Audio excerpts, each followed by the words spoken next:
孤單的香味。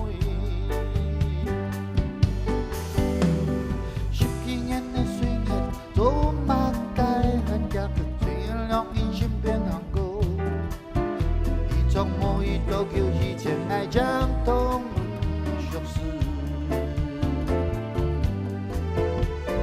東西台中暗夜，用用標記得種最熱的咖啡香，目中都無一條，按着分隔一個好用。要想到二兩年之前，融合着天的世界，走馬街全愛一個銀行的案件。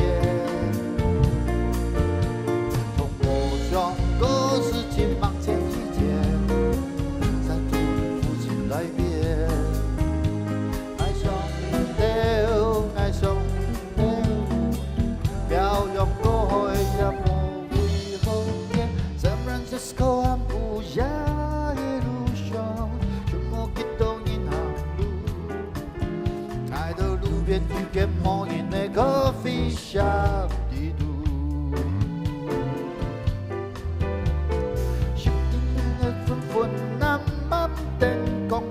慢慢變成 jazz music， 強烈的空氣中散發孤單的香味。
街全愛一個銀行的案件，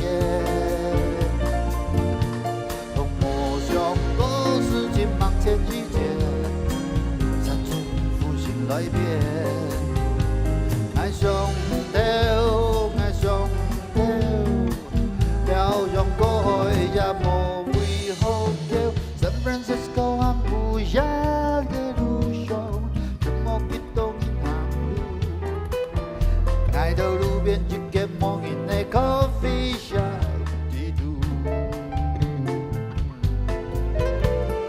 一個人的紛紛慢慢天空下，慢慢變成 jazz music，強烈的空氣中散發孤單。